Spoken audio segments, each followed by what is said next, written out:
21 मई 1991 रात के करीब 10:10 तमिलनाडु का एक छोटा सा कस्बा श्री पेरम्बदूर। हजारों लोग मौजूद थे, नारे लग रहे थे, रोशनी थी, एक चुनाव सभा थी।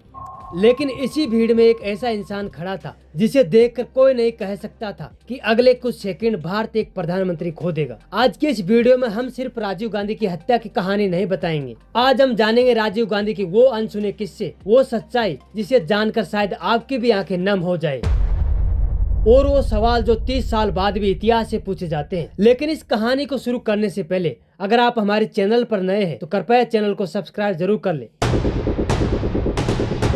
ये कहानी है एक बेटे की, एक पति की, एक पिता की और एक ऐसे इंसान की जो प्रधानमंत्री बनना ही नहीं चाहता था, लेकिन देश ने उन्हें बनने पर मजबूर कर दिया। राजीव गांधी भारत के सबसे युवा प्रधानमंत्री माने जाते हैं, लेकिन राजनीति उनका सपना नहीं था। वो पायलट थे, शांत जिंदगी चाहते थे। 31 अक्टूबर 1984 इंदिरा गांधी की हत्या हो जाती है।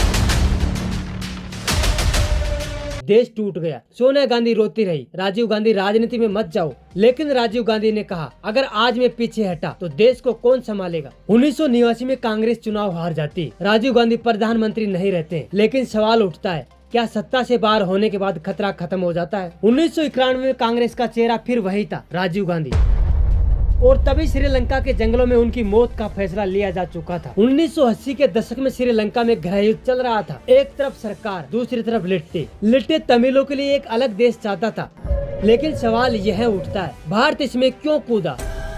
क्योंकि तमिलनाडु श्रीलंका के बहुत पास है। हिंसा बढ़ी, हजारों तमिल नावों से भारत आने लगे, शरणार्थी संकट बढ़ा, आंतरिक सुरक्षा खतरे में पड़ी। भारत नहीं चाहता था कि पड़ोस में युद्ध चलता रहे, इसलिए 1987 में इंडो श्रीलंका एकॉर्ड हुआ और IPKF भेजी गई। इरादा शांति का था, लेकिन लड़ाई छिड़ गई। लिट्टे के लिए राजीव गांधी दुश्मन बन गए। नवंबर 1990 में जाफना के जंगल में लिट्टे प्रमुख प्रभाकरण फैसला करता है, राजीव गांधी को मारना है। जिम्मेदारी मिलती है शिवरासन को, टीम बनती है और चुनी जाती है एक लड़की धनु।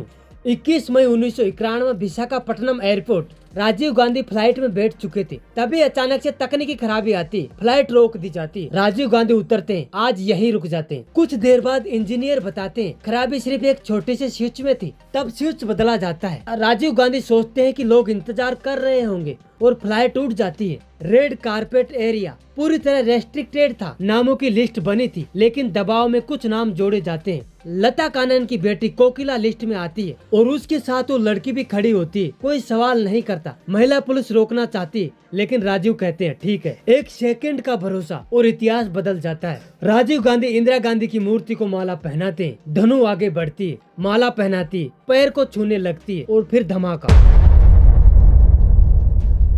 धमाके के कुछ ही सेकंड बाद पूरा मैदान खामोश हो गया। जहां नारे थे वहां चीखें थी। इस हमले में 15 लोग मारे गए, 44 लोग घायल हुए। लेकिन सवाल उठता है, सच्चाई सामने आखिर कैसे आई? सभा में मौजूद थे पत्रकार हरि बाबू। धमाके से कुछ सेकंड पहले उन्होंने एक फोटो ली थी।